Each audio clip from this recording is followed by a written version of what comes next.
예, 안녕하세요. 예, 보험계약법을 진행하게 된 김석기 변호사라고 합니다. 일단 뭐 제 1억에 대해서는 별로 중요한 것이 아닌 것 같아서 생략하고요. 일단 주말에 참 날씨도 춥고 한데 또 토요일이고 오후고 한데 여기 오셔서 참 고생이 많으십니다. 그만큼 좋은 성과 이루실 수 있을 거라고 생각하고요. 한번 열심히 한번 저도 강의를 진행해 보도록 하겠습니다. 일단 이 책은 다 가지고 계시죠? 제 책. 예. 일부러 내용을 좀 많이 좀 축약을 시켜놨어요. 예. 내용을 많이 축약을 시켜놨거든요. 그래서 그 부분에 대해서 일단 책 범위 밖의 부분에 대해서는 좀 어느 정도 그러니까 필기를 좀 하셔야 되는 그런 것들이 있으실 수도 있습니다. 그리고 제 생각에는 판례는 이 책 안에서 정리를 하시면 될 것 같아요. 다 웬만한 거 다 넣었습니다. 다만 제가 딱 보니까 부족하다고 싶은 부분이 한두 군데 있는 것 같아요. 그래서 그거는 따로 프린트로 나눠드리겠습니다. 예. 혹시 몰라서 노파심에 드리는 자료들이 몇 개 있을 거거든요. 그래서 그런 부분들은 따로 정리를 해서 요 책에서 조금 부족하다 싶은 생각이 좀 드는 부분들. 그래서 그런 부분에 대해서는 추가로 좀 프린트를 드리도록 하겠습니다. 한 2개 정도 있거든요. 예, 시험에 안 나올 것 같긴 한데 일단은 드리도록 하고 그 다음에 보험계약법 일단은 책을 한번 펴보시죠. 제일 처음에 머릿말 넘어가시고요. 예, 목차가 나오죠. 일단은 목차가 나오는데 우리는 보험계약법이 뭔지 그러면 이게 지금 어떻게 공부를 해야 되는지 이 부분에 대해서 먼저 좀 말씀을 드리도록 하겠습니다. 첫 시간은 아마 그런 시간이 될 거예요. 예. 여러분 법 과목 이제 공부하신 분들도 어느 정도 계시고 1회독 이상 하신 분들도 계시고 시험을 이제 한 번쯤 쳐보신 분들도 계신 걸로 알고 있는데 그러면 제가 한번 좀 여쭤볼게요. 법 과목이 이해 과목인 것 같아요? 암기 과목인 것 같아요? 자, 이해 과목인 것 같은 사람? 이해 과목인 것 같다는 분? 예. 암기 과목인 것 같다는 분? 예. 일단은 법 과목은 암기 과목입니다. 철저하게 암기 과목이에요. 여기 적어 드릴게요.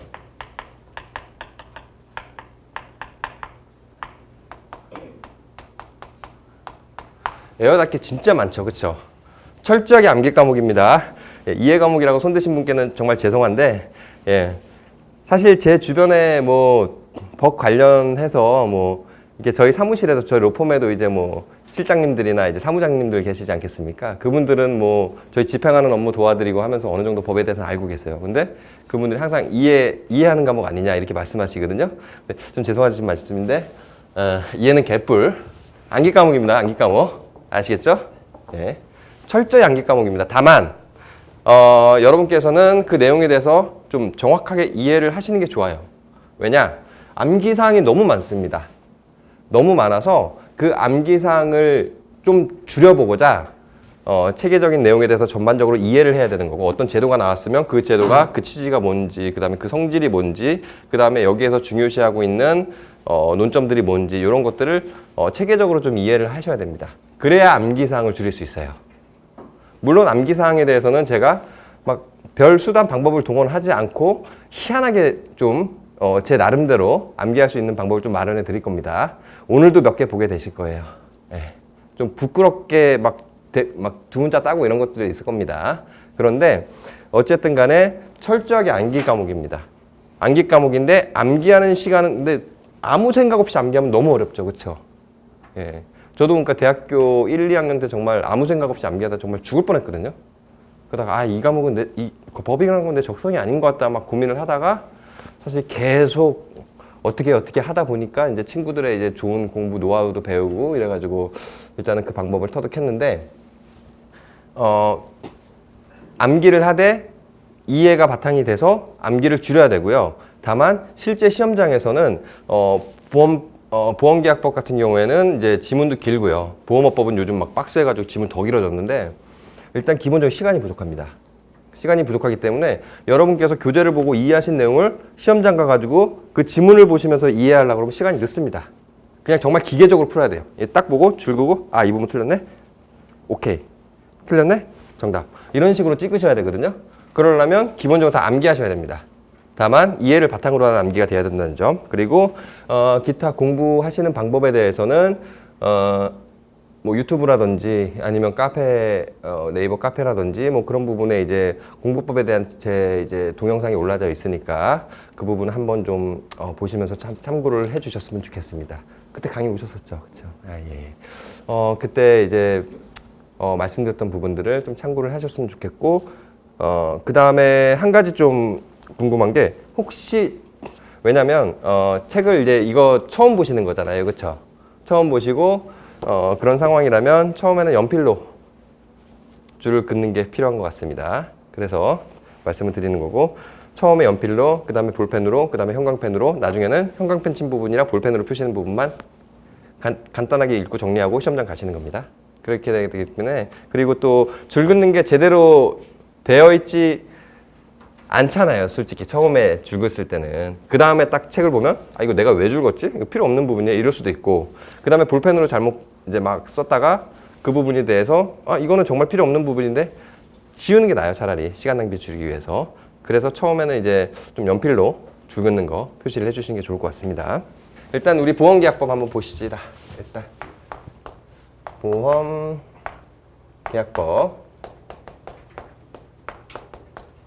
자, 우리는 보험계약법 중에서 이거를 한번 나눠서 좀 살펴드릴 거예요. 보험이 뭐냐, 계약이 뭐냐, 법이 뭐냐, 요 세 가지를 좀 나눠서 보는 시간을 갖도록 하겠습니다. 왜냐면 일단 보험과 관련해서는 이제 보험 제도가 가지고 있는 취지라든지 이제 각가지 이용되고 있는 그 상황들이 사실은 어떻게 보면은 하나의 논리적인 그러니까 집합체거든요. 예, 그게 사실 뭐 어떻게 보면은 손해사정 이론이나 뭐 보험학개론이나 이런 데서 연관될 수도 있지만 간략하게 보험계약법에서도 그런 부분들이 있으니까 좀 살펴볼 거고요. 계약 부분은 뭐냐면 사실 민사법이라는 게 민사법이요. 백성민이지 않습니까? 그렇죠? 국민과 국민 사이의 관계예요, 사실. 개인과 개인 사이의 관계입니다. 개인과 국가 간의 관계 아니에요. 예를 들어서 형법 같은 경우는 개인이 처벌을 받냐 안 받냐 이런 문제잖아요, 그렇죠? 예, 국가 사이의 관계란 말입니다. 행정법 어떤 처분이 있다. 뭐 예를 들어서 뭐 어떤 허가를 내줬다. 그랬을 때 그 허가 처분이 무효냐, 취소냐, 뭐 이런 부분들 같은 경우는 국가랑 개인과의 관계란 말이에요. 예, 민사법은 철저하게 개인들 사이의 관계입니다.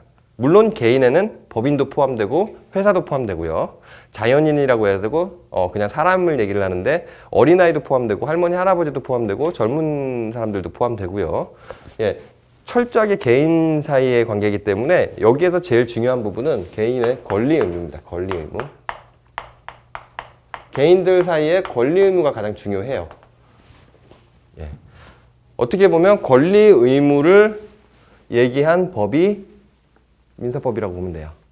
다만 보험계약법은 당사자들 사이의 권리 의무에 대해서 얘기를 하는 법이나 일단은 보험료 산정하는데 뭐 대수해법칙 적용된다 이래가지고 막 되게 어려운 그런 수계산이 들어가잖아요, 그렇죠?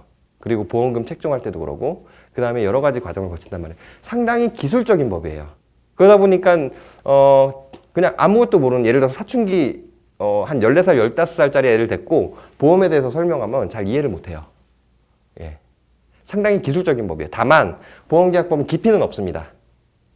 그렇기 때문에 전반적인 체계만 한번 딱 잡아두고 그 다음에 책 읽을 때 내가 어디 위치에서 이거를 보고 있구나 하는 정도만 파악을 하셔도 여러분께서는 아마 공부하심에 있어서 많은 시행착오를 줄이실 거예요.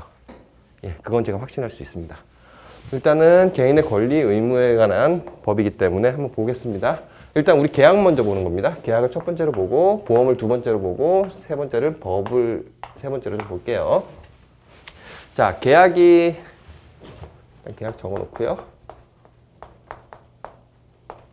자, 계약이 뭘까요? 계약이 뭐냐 딱 물어보면 좀 어렵죠, 그쵸? 예, 계는 맺는다는 뜻입니다, 한문으로. 약은 약속한다는 뜻이에요. 약속해줘, 그쵸? 그 노래에서 나오잖아요, 그쵸? 약속해줘, 그랬죠? 양쪽에서 약속해서 맺는 거예요. 아시겠죠? 예를 들어서 매매계약이다. 나 물건 살래. 그러면 그 파는 사람이랑 서로 약속해서 맺는 거예요. 쉽게 말씀드리면 그게 계약입니다. 그래서 계약의 과정이 어떻게 진행이 되냐면 처음에 계약의 성립이라는 게 있습니다. 자, 성립의 뜻은 아시겠죠? 자, 계약이 처음에 성립되는 과정이 있고요. 그 다음에 성립이 됐으면 당사자의 권리 의무를 도출시킬 수 있는 효력이 발생을 합니다.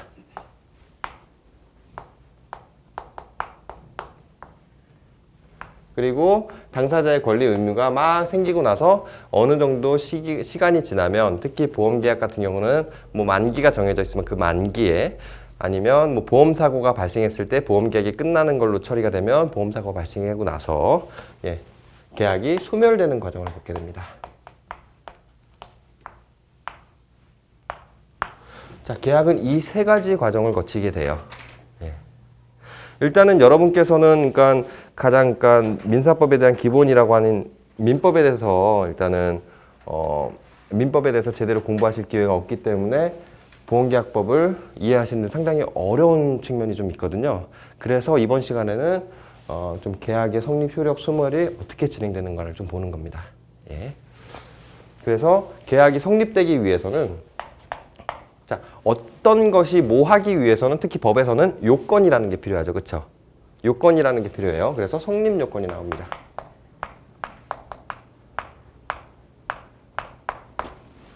자, 계약의 성립 요건이 뭐가 있을까요?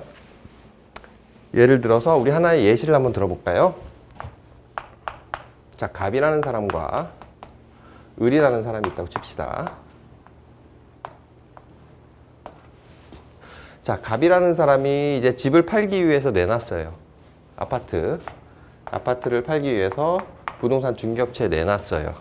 내놨는데 을이 아파트를 좀 사고 싶어요. 내 집 마련의 꿈을 꾸고 아파트를 사고 싶은 상황이에요. 그래서 보니까 갑이 가지고 있는 아파트가 너무 마음에 들어요. 그래서 나 이 아파트 살래 라고 얘기를 해요. 이 아파트 살래. 그랬더니 갑이라는 사람이 그래 사라. 그러면 난 팔게. 이렇게 얘기를 합니다.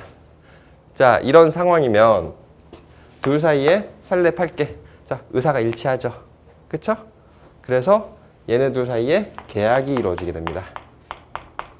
무슨 계약? 사고 파는 거니까 매매 계약이겠죠. 다 알시죠? 매매는.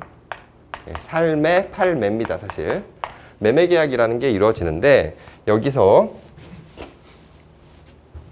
자, 얘가 먼저 계약을 체결하기 위한 행위를 했죠. 그렇죠? 그러면 얘가 살래라고 얘기를 하면서 이걸 청약의 의사표시라고 합니다.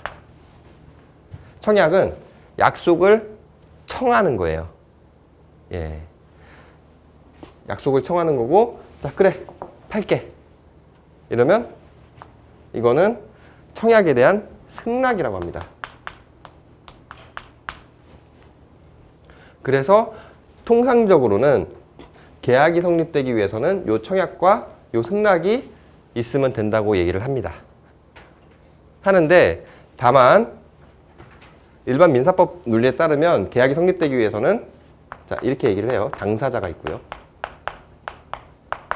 두 번째, 목적이 있고요. 세 번째, 의사표시가 있습니다.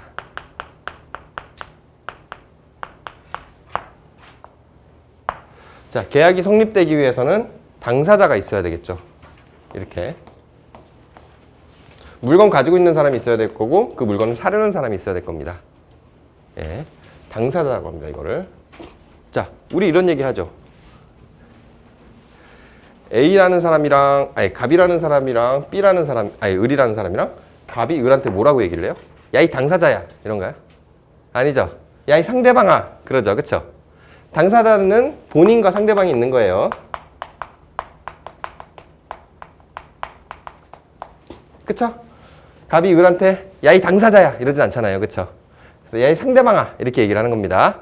근데 갑자기 병이라는 사람이 중간에 껴요. 둘이 막 청약과 승낙이 오가고 막 계약서 쓰는 과정에서 둘이 막 싸움이 난 거예요.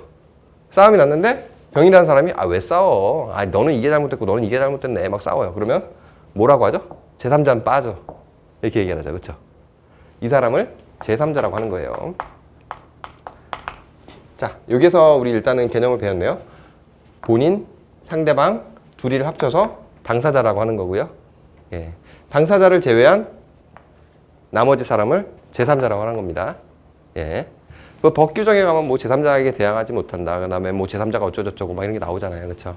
예. 그래서 일단은 이런 부분을 알아두시면 좋을 것 같고, 그 다음에 요 목적. 매매라는 거를, 자, 그리고 요 부동산에 대한 것을 계약하는 거잖아요. 그쵸? 요 부동산에 대한 계약을 하는 거란 말이에요. 매매 계약으로. 그래서 목적과 관련해서 그렇고, 계약의 목적은 의사표시에서 청약과 승낙이 나오는 겁니다.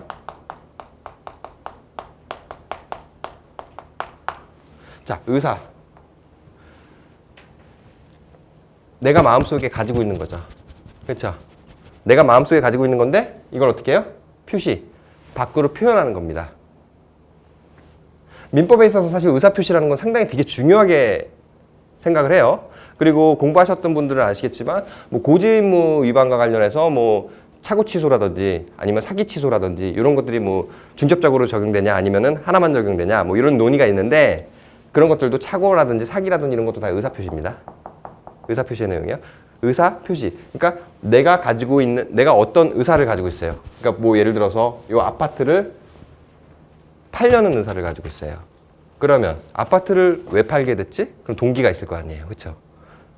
어떤 동기를 가지고 아파트 이제 나는 딴 데로 이사 갈래. 이 동네 싫어. 이럴 수도 있고요. 갑자기 막 혐오 시설이 들어왔어요.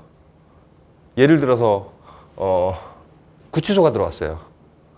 나 이 아파트 살기 싫어. 구치소 옆인데 어떻게 살아. 이럴 수도 있고요. 여러 가지 이유가 있겠죠. 그 동기 때문에 아파트를 팔아야겠다는 내 머릿속에 의사가 생기는 거고, 부동산 중개업소에 알아보면서 그거를 내놓는 것 자체가 일단은 부동산 중개업자한테는 어떤 표시를 한 거고요. 그 다음에 이 사람이 청약했을 때 그래 나 너 이 부동산 팔게 하고 얘기를 하는 것이 어떻게 보면 판다는 의사를 겉으로 대외적으로 표시를 하는 겁니다. 예. 왜 의사표시에 대해서 얘기를 하냐면 이 부분에 대해서는 보험계약법에서도 논쟁의 거리가 있는 부분이 있어서 그래요. 예. 그래서 말씀을 드리는 겁니다. 왜냐면 이런 거 얘기 안 하고 나서 그냥 바로 얘기하면 사실은 이해가 안 돼. 이해가 될 수가 없어요. 예. 그래서 말씀을 드리는 거고요. 그래서 간단하게 성립 요건은 당사자, 목적, 의사표시가 있는데 이거 외우시는 거 아닙니다. 예. 그냥 상식선에서 알아두시면 됩니다. 청약이라는 것과 승낙이라는 것이 있는데, 자, 청약은 약속을 청하는 거고 승낙은 거기에 오케이 하는 겁니다. 자, 예를 들어서 보험계약이라고 쳐볼까요? 보험계약은 통상적으로 뭐 보험 설계사를 통해서 계약을 하는 경우도 있고, 아니면 자신이 자진해가지고 계약을 체결하는 경우도 있죠. 예. 그런데 이게 살래팔래가 아니라, 자, 보험계약을 체결한다고 봅시다. 얘 고객이고요. 얘가 회사라고 칩시다. 그랬을 때, 자, 을이라는 사람이 설계사를 통해서 많이 드는 뭐 실손보험 계약을 체결한다고 칩시다. 상해보험의 일종이죠. 상해보험 계약을 체결한다고 쳐요. 그랬을 땐 얘는 뭘 하죠? 청약서에 내용들을 기재하잖아요. 그렇죠? 그러면서 자신이 이 보험 상품에 가입하겠소 하는 청약을 하는 겁니다. 청약을 하는 거고, 보험회사는 이 을이 청약한 내용을 살펴보고 이 사람의 자격이 되는지, 보험료가 적합한지 이런 것들을 좀 살펴보고 내부 전산상에다 기재를 합니다. 회사에. 전산상에 기재를 하면서 보통 어떻게 하나요? 문자로 많이 통지를 하더라고요. 요즘은. 문자로 당신의 보험계약은 가입되었습니다. 라고 얘기를 합니다. 그러면 승낙을 한 거예요. 얘가. 그렇게 해서 통상적으로 보험계약을 체결을 하는 겁니다. 약속만 있으면 되는 거예요. 예.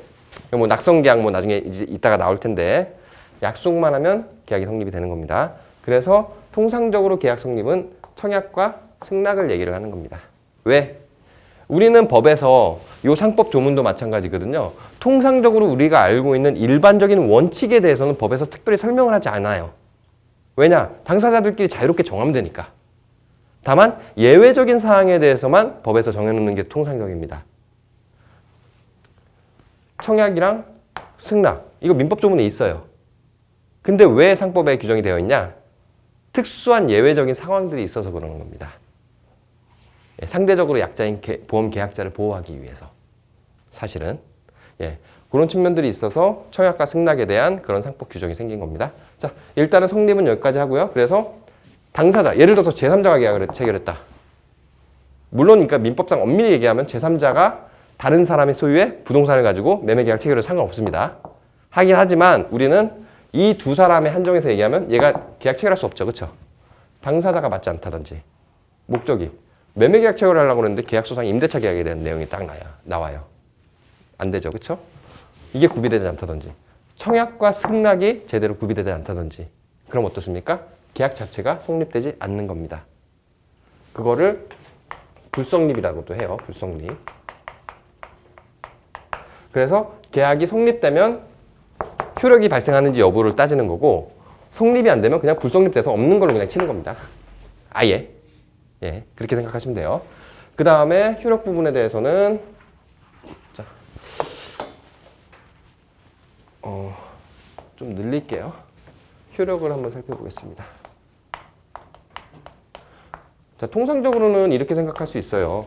효력은 뭐 계약이 성립됐으면 계약에 따른 효력이 발생해야 되는 거 아니냐 이렇게 얘기를 할 수 있거든요. 요 효력은 권리 의무가 생기는 겁니다. 제가 아까 뭐라고 말씀드렸죠? 민사법에 대해서는 개별적인 권리 의무가 가장 중요하다고 그랬죠. 예, 그래서 계약이 성립돼서 효력이 발생하면 개인의 권리 의무가 생기는 겁니다. 근데 계약이 성립되었다고 해서 무조건 효력이 발생하는 건 아닙니다. 예. 계약이 성립되었다고 해서 무조건 효력이 발생하는 건 아니에요. 왜?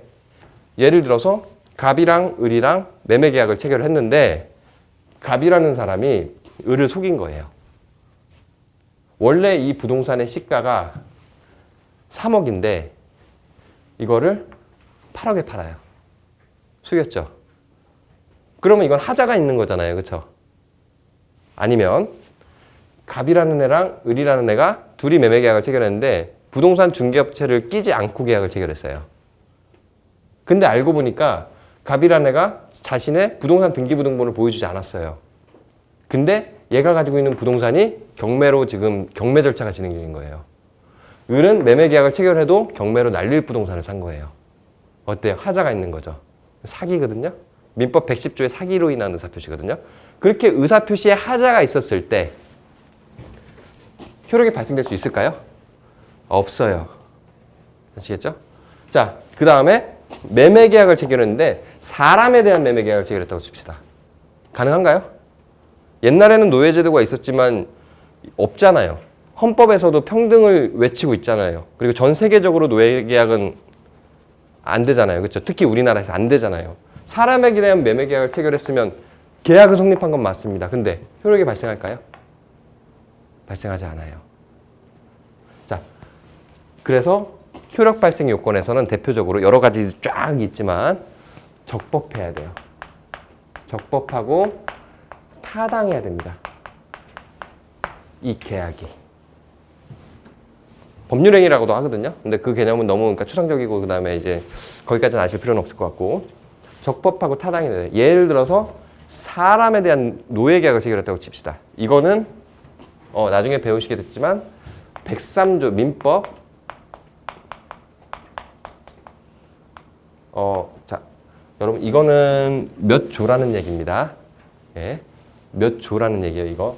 이렇게 쓰면 1조라고 해요. 아시겠죠? 13조예요. 이렇게 되면. 아시겠죠? 이거 독일에서 이렇게 사용해 가지고 우리나라에도 이렇게 사용을 하는 겁니다. 아시겠죠? 자, 민법 103조가 어떻게 규정이 되었냐면 선량한 풍속기타 사회질서에 반하는 법률행위는 무효로 한다. 이렇게 되어 있거든요. 자, 사람을 갖다가 매매계약을 체결하는 게 어때요? 사회질서에 반하는 건 누구나 알 수 있겠죠. 그렇죠? 초등학생도 알 거란 말이에요. 그런 경우에는 민법 103조에 따라서 무효가 되는 겁니다. 여기에서는 무효와 관련한 법리가 나오는 거고요. 자, 아까 봤죠? 사기에 의한 계약이 체결되는 경우 봤죠? 그렇죠? 그래서 그런 경우에 하자가 없어야 됩니다. 하자가 없어야 돼요. 자, 기타 뭐 조건, 기한 뭐 여러 가지 요건들이 있는데 이런 거는 일단 제쳐두고 효력 발생 요건 자, 효력 요건입니다. 계약의 효력 요건으로는 계약이 적법하고 타당해야 되고요. 두 번째, 하자가 없어야 됩니다. 예. 만약에 이게 구비가 되지 않았다. 하자가 있는 계약이다. 그러면 어떻게 진행이 되냐면, 자, 첫 번째, 이거는 법률에서 규정하고 있습니다. 법률에서 정하고 있는 거예요. 왜? 예외적인 사항이니까. 이게 무효가 돼야 되냐, 취소가 돼야 되냐 이런 부분이거든요. 자, 첫 번째, 무효 사유가 될 수가 있고요. 취소 사유가 될 수가 있습니다. 만약에 요건을 구비하지 않으면. 근데 만약에 요건을 구비했다. 요건을 구비한 경우, 구비하지 않은 경우. 요건을 구비했다. 그럼 유효입니다. 유효. 있을 유, 효. 이게 본받을 효인가 뭐 그렇거든요. 효도, 아니, 그러니까 효력 발생할 때 효자예요. 예. 효도할 때 효 아닙니다. 예.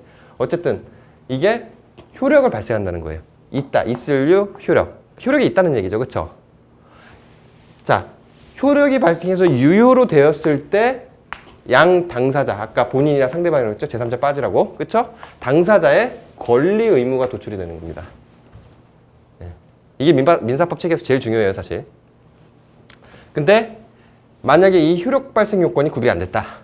그러면 무효 사유가 될 수 있고 취소 사유가 될 수 있어요. 이거는 법률에서 규정을 한다고 그랬죠. 무효는 뭐냐? 처음부터 없는 겁니다.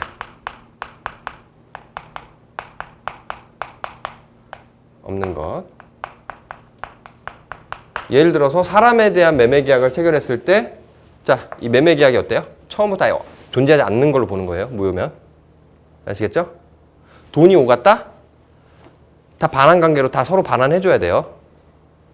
물론 뭐 불법 원인급여라 뭐 이런 것들이 있는데 그런 거 생략하고 일단은 돈 문제 정상 관계 끝내면 그냥 당사자들 간에 아무런 계약 관계가 없는 걸로 보는 겁니다. 그게 무효입니다.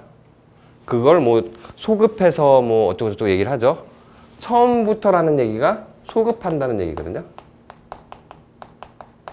소급이라는 뜻이 또 나오는데 별거 없어요. 소급은 현재 시점에서 과거의 일정 시점으로 거슬러 올라가는 겁니다. 예를 들어서 이 매매 계약 체결한 날이 2019년 1월 1일이라고 쳐요. 근데 지금 오늘이 며칠이죠? 20년 4일인가요? 1월 4일이죠. 1월 4일 날 이 계약 무효야. 이렇게 주장을 했다고 칩시다. 그러면 1월 4일부터 계약이 무효일까요? 아니에요. 19년 1월 1일로 거슬러 올라가서 무효가 되는 거예요. 아예 없던 일도 되는 거예요. 네, 어렵지 않죠? 이게 소급한다는 얘기예요. 처음부터 없었던 일도 된다는 겁니다. 그리고 취소는 뭐냐면 당사자에게 취소권이라는 게 생깁니다.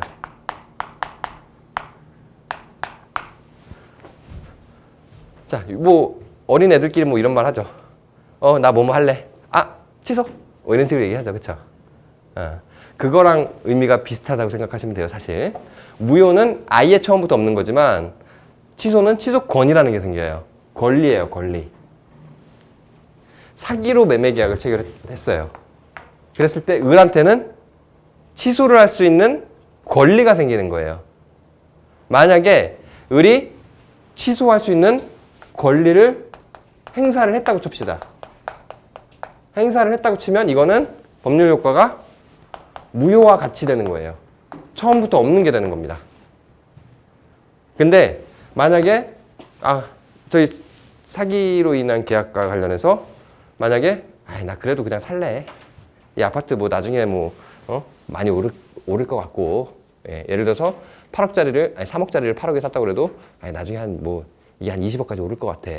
뭐 이렇게 얘기를 한다면 그거는 나 취소권 행사 안 할래. 행사는 내가 권리를 다른 사람한테 내 권리를 주장하는 거거든요. 취소권을 행사하지 않습니다. 그러면 어떻게 됩니까? 이거는 유효한 겁니다. 그러니까 취소라는 거는 유효와 무효의 중간 영역이 있는 거예요, 사실은. 자, 다시 한번 말씀드리면 유효하면 당사자의 권리 의무가 발생하죠. 그렇죠? 이 효력 발생 요건이 생기면 성립됐다고 해서 무조건 효력이 발생하는 게 아니라 효력이 발생했을 때 효력 요건을 구비를 하면 당사자의 권리 의무가 생기는 거고요. 유효가 돼서. 만약에 무효라면 이거는 당사자가 주장을 하던 말던 아무런 상관없이 그냥 무조건 무효라는 거예요. 그래서 아예 처음부터 효력이 발생하지 않는 겁니다. 그렇게 보시면 되고, 그 다음에 취소는 취소할 수 있는 권리라는 게 생기는 겁니다.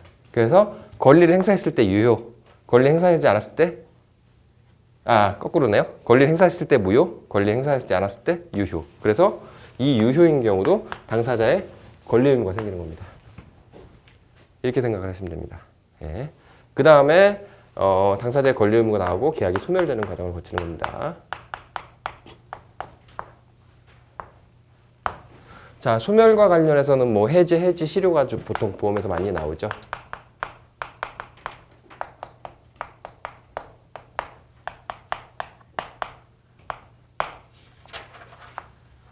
예.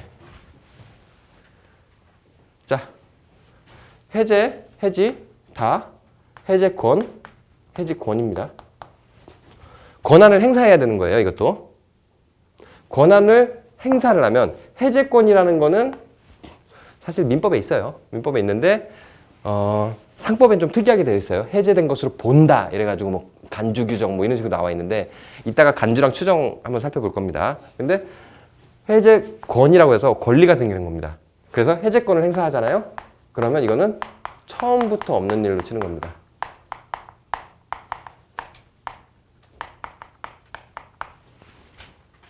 똑같아요. 무효 취소랑 사실 어떻게 보면. 예. 근데 뭐가 해제권이고 뭐가 무효고 뭐가 취소냐? 이거는 법률에 다 규정이 되어 있습니다. 통상적으로는 계약을 체결했을 때 계약의 효력이 발생하고 유효로 딱 되잖아요. 그냥 그게 원칙이잖아요. 그렇죠? 근데 계약이 틀어져요. 틀어졌을 때는 예외적인 경우란 말이에요. 그래서 법률에 다 규정이 되어 있는 겁니다. 아시겠죠? 그래서 해지권은 어떤 거냐? 해지권을 행사했다. 이거는 장래를 향해서 없었던 일로 하는 겁니다. 특히 계속적인 계약에서 그래요. 계속적 계약에서. 계속적 계약이 뭐가 있냐? 보험계약 대표적인 예. 왜? 보험료를 납입하면 나중에 말씀드릴 텐데 한번 아시는 분들도 있을 것 같아요. 보험계약자가 보험금을 납입을 하면 보험자는 보험회사거든요. 그래서 보험자의 책임이 개시되고 그 다음부터 보험금 지급 의무가 생깁니다. 보험자한테는. 그러면서 보험기간이 개시가 돼요. 보험기간이라는 게 있죠. 그렇죠? 그리고 나중에 구별하기로는 뭐 보험 계약 기간도 있고 한데 어쨌든 그 기간이 일정한 기간이 쫙 정해져 있단 말이에요. 그런 거를 계속적 계약이라고 하거든요. 그런 경우에 해지권을 행사를 하면 장래를 향해서 소멸이 되는 거기 때문에 일정 시점에서 쭉 진행이 되다가 여기서 해지권을 행사하면 여기에서 해지권 행사하면 여기부터는 이제 계약이 없는 겁니다. 소멸되는 거예요. 근데 만약에 해제권을 행사했다? 앞으로 또 소급해서 들어가는 거예요. 해지는 장래를 향한 겁니다. 해지, 장래. 예. 지장 찍죠? 예. 외우기 힘드시면 지장 찍잖아요. 그쵸? 예. 여러분 지장 찍잖아요. 그쵸? 예. 해지는 장래입니다. 해제는 처음부터 없는 거고요. 아시겠죠? 실효는 잃을 효력입니다. 효력을 잃는 거예요. 자동적으로 효력이 없어지는 겁니다. 자동적으로 효력 상실. 이런 의미입니다. 그래서 보면 자, 첫 번째 계약이 성립이 되죠. 그렇죠? 계약은 뭐라고 그랬죠? 약속을 맺는 거라고 했습니다. 계약이 성립이 되는데 성립 요건에는 당사자 목적 의사표시가 있다. 근데 우리가 통상적으로 당사자랑 목적은 대체로 다 맞으니까 의사표시만 문제가 되는 건데 의사표시에는 청약과 승낙이 있다. 청약은 약속을 청하는 거고 그 다음에 승낙은 보험계약에서는 보험계약자, 고객이거든요. 고객이 청약을 하고 승낙, 보험자, 보험회사가 승낙을 하는 거예요. 그래서 청약과 승낙이 이루어지면 그때 효력 발생이 되는지 안 되는지를 봐야 된다. 만약에 유효라면 당사자의 권리 의무가 생기는 거고 무효라면 당사자의 권리 의무가 생기지 않는다. 그래서 계약이 성립됐더라도 무효 사유가 있으면 계약의 효력이 발생하지 않는 겁니다. 자, 그래서 무효 사유가 있는 경우에는 처음부터 효력이 발생하지 않는다. 그리고 유효는 권리부가 생기고 취소 사유인 경우에는 취소 권한을 행사하게 되는데 취소권을 행사할 경우에는 무효, 행사하지 않으면 유효. 이렇게 돼서 행사하지 않을 경우에는 권리 의무가 다시 생긴다. 그리고 계약이 소멸되는 과정에서는 해제, 해지, 실효가 있는데 해제는 처음부터, 해지는 장래를 향해, 실효는 자동적으로 계약이 소멸되는 거다. 자, 여기까지 말씀드렸습니다. 그러면 각각 구체적인 항목별로 좀 들어갈 거예요. 자, 보험계약법 처음에 읽는데 막 규정들이 나오는데 당사자 관계도 잘 모르는 상태에서 규정을 보려니까 너무 힘들어요, 사실. 예, 이 책 자체 구성이 그렇게 돼 있지 않습니까? 그렇죠? 그래서 좀 책을 좀 쉽게 읽히고자 제가 지금 하나씩 다 설명을 해볼 겁니다. 첫 번째 당사자에 대해서 먼저 설명을 해보겠습니다. 자, 목적도 설명을 할 거고요. 그 다음에 당사자의 권리 의무에 대해서 설명할 겁니다. 이게 3, 2. 예. 자, 당사자에 대해서 한번 설명해 볼까요? 당사자는 여기 보이시죠? 다. 예, 여기다 설명을 해보겠습니다. 당사자. 자, 이거는 보험계약의 요소에 이제 나옵니다. 요소에 나오는데 이 부분과 관련해서는 당사자가 누가 있느냐 이 부분에 대해서 먼저 한번 살펴보겠습니다. 왜? 책을 좀 쉽게 익히기 위해서. 예, 판례들 봐도 당사자가 막 나오는데 보험계약의 요소가 나오기 이전에 막 당사자가 막 나온단 말이에요. 그럼 너무 헷갈려요. 제가 직접 경험했던 겁니다. 예, 그래서 그런 겁니다. 야, 처음에 당사자, 보험자가 있죠. 자, 이 자가 이거거든요, 한자로. 이거 혹시 아시는 분 있으신가요? 사람자, 놈자잖아요, 그렇죠? 보험하는 놈이에요. 자, 우리가 보험하는 놈인가요? 아니에요. 보험 사업을 영위하는 보험회사가 보험하는 놈이에요. 그렇죠? 그래서 얘는 보험회사를 의미합니다. 자, 두 번째, 보험계약자가 있습니다.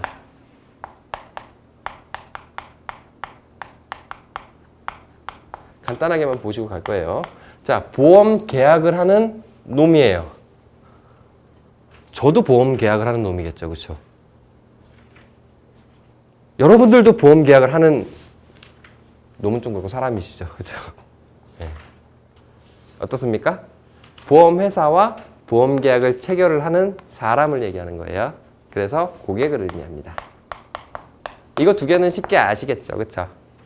그리고 통상적으로는 보험 계약자인 고객이 청약을 하게 되고요. 보험회사가 승낙을 하게 되는 겁니다. 여기까지도 이해되십니까? 예. 자, 그 다음에 어려운 개념이 나오죠. 피보험자, 보험 수익자.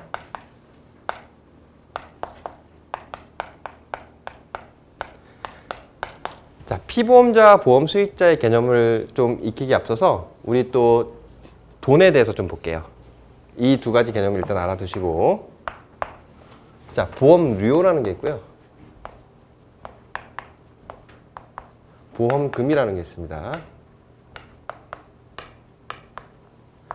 자, 물론 이제 보험계약법을 한 1회독 이상 보시고 막 시험 보시고 하신 분들은 시시하실 수도 있는데 한번 같이 한번 따라와 보세요. 그러면은 얻지 못했던 거, 그 전에 공부하다가 깨닫지 못했던 거를 새삼스럽게 깨달으시고 이해가 잘 되는 부분도 있을 수 있거든요. 예. 어쨌든 보험료는 뭡니까? 보험과 관련한 요금을 얘기하죠. 그러면 보험과 관련한 요금을 보험회사가 낼까요? 고객이 낼까요? 누가 낼까요? 고객이 내겠죠. 요금이니까, 그렇죠? 버스 요금을 버스 회사가 냅니까? 아니죠. 버스 요금은 버스를 이용하는 타는 사람, 고객이 내는 거죠. 그렇죠? 이거는 보험 계약자가 순전히 내는 거예요. 그래서 계약이 유효로 됐을 때 권리의 의무 중에서 보험 계약자의 가장 중요한 의무는 보험료 지급 의무가 되는 거예요. 돈 관계니까. 그리고 보험료를 지급을 하면 여기 하나만 더 할까요? 보험료를 지급을 하면 보험자의 책임이 개시됩니다. 이 책임이 뭐냐? 보험 계약자의 책임이 아니라 보험자의 책임이 개시가 되거든요. 이게 뭐냐? 보험금을 내야 된다는 얘기예요. 보험금은 뭐냐면 보험자가 내는 돈이에요. 뭐가 발생했을 때? 보험 사고가 발생했을 때. 통상적으로 판례에서 문제가 되는 거는 보험료보다는 보험금이 문제가 되겠죠. 그렇죠? 왜냐하면 보험회사에 돈이 나가니까. 그럼 보험회사도 적극적으로 싸운단 말이에요. 소송에서. 그리고 개인도 보험료가 많아 저거. 이거는 이미 계약을 체결했을 때 이미 다 끝난 문제이기 때문에 보험금을 많이 타냐 적게 타냐 그런 부분에 대해서 문제가 생기는 거예요. 법원에서 판례에서도 실제 사안에서도 그렇습니다. 그래서 자 한번 종합을 해보면 보험료는 보험 계약자가 내는 돈이고 요금이니까 보험료를 지급하면 보험자의 책임이 개시된다. 그 책임은 뭐냐? 보험금을 보험자가 지급할 책임이 생기는 거다. 보험금은 언제 책임이 생기냐? 보험사고가 발생했을 때. 보험사고는 뭐냐? 예를 들어서 화재보험이면 집이 불탄 거. 자동차 보험에서 자동차가 망가진 거. 자동차 보험에서 사람이 다친 거. 그리고 또 뭐가 있을까요? 뭐 보증보험인데 보증사고가 발생한 경우. 생명보험인데 사람이 죽은 경우. 이런 경우 다 보험사고입니다. 아시겠죠? 그래서 이렇게 되는데 그러면 자, 요 보험 수익자의 개념과 피보험자의 개념으로 한번 가볼게요. 보험 수익자는 뭘까요? 먼저 보험으로 인해서 수익을 얻는 자잖아요. 그렇죠? 자, 보험으로 인해서 수익을 얻는 자인데 보험자는 아니잖아요. 여기. 그렇죠? 피보험자, 보험 수익자는 보험 계약자와 가까운 자입니다. 그러면 보험 수익자는 보험으로 수익을 얻는 자인데 보험회사가 아니면 뭘 받는 자일까요? 보험료를 받는 자일까요? 보험금을 받는 자일까요? 보험금을 받는 자죠. 왜냐? 회사 아니니까. 회사가 보험료를 받는 거잖아요. 그렇죠? 그래서 얘는 보험금 청구권자예요.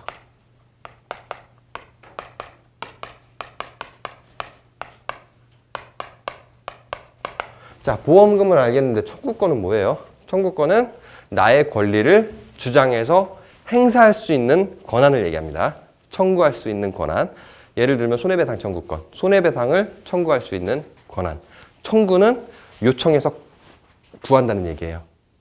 예를 들어서 손해배상 의무가 있는 사람한테 손해배상 청구권을 행사했다고 보면 뭐냐면 손해배상금을 너 나한테 손해배상금을 내놔. 내가 받아야 돼. 요청하면서 구하는 겁니다. 아시겠죠? 그래서 청구권은 자신의 권리를 행사하는 거라고 생각을 하시면 됩니다. 그래서 보험 수익자는 보험금을 청구할 수 있는 사람입니다. 근데 어디에서? 임보험에서만.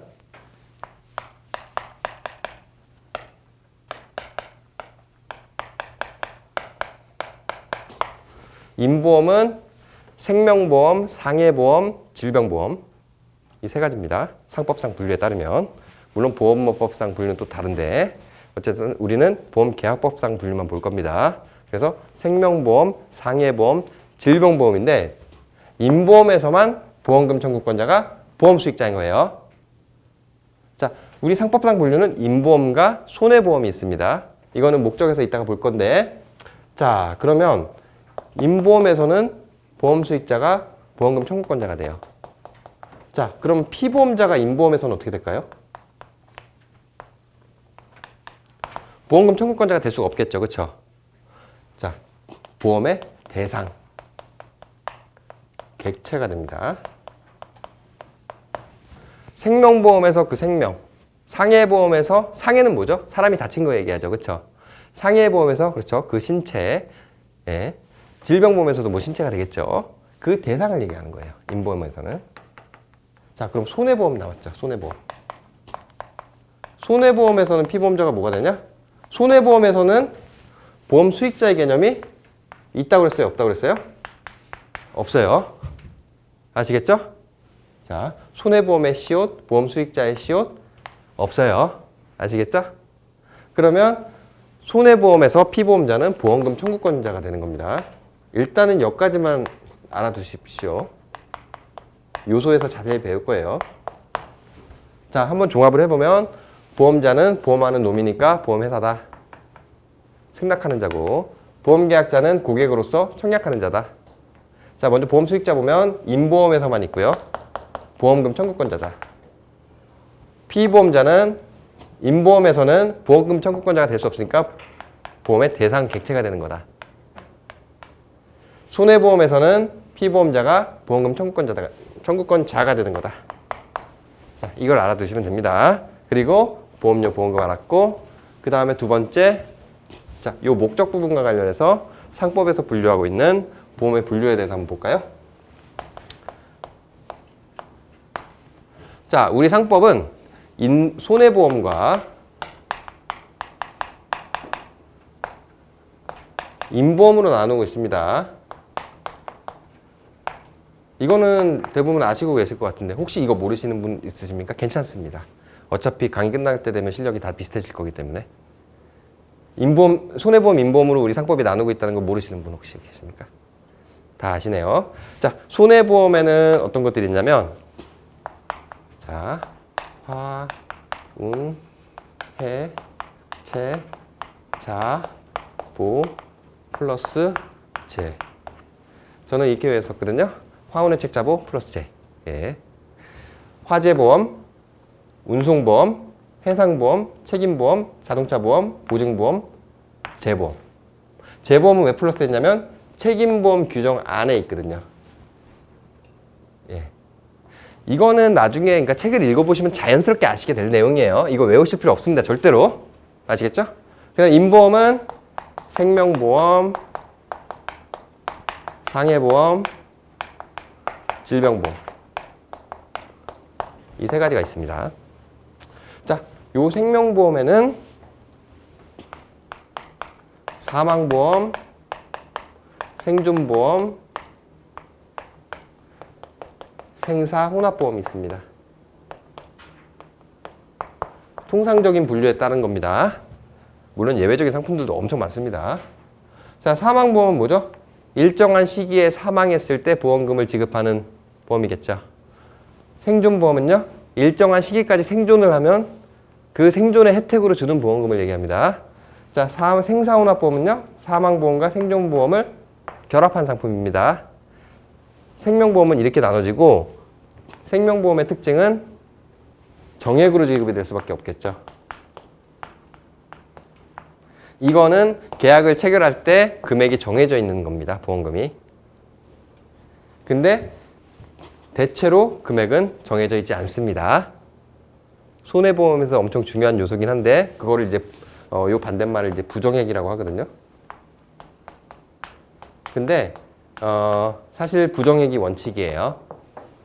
화재가 발생하면 발생한 화재에 따라서 그 재산상 손실이 얼마냐를 검토를 해서 그 재산상 손실 액수에 따라서 보험금이 지급되겠죠. 화재보험 때 보험금이 딱 정해져 있나요? 정해져 있지 않아요. 그런 거고. 대부분 그런데 사망보험만 일단 정액으로 운용을 합니다. 물론 변칙적으로 변액보험으로 운용하는 경우도 있어요. 예외적으로. 여기까지만 할게요. 그리고 지금 당사자 목적했고, 자, 당사자의 권리 의무에 대해서 또 살펴볼 거거든요. 근데 오전에도 강의하시고 하셨으니까 조금 피곤하실 것 같아서 일단은 잠깐 쉬었다가요. 한 5분에서 10분 정도 쉬었다가 좀 하는 걸로 하고요.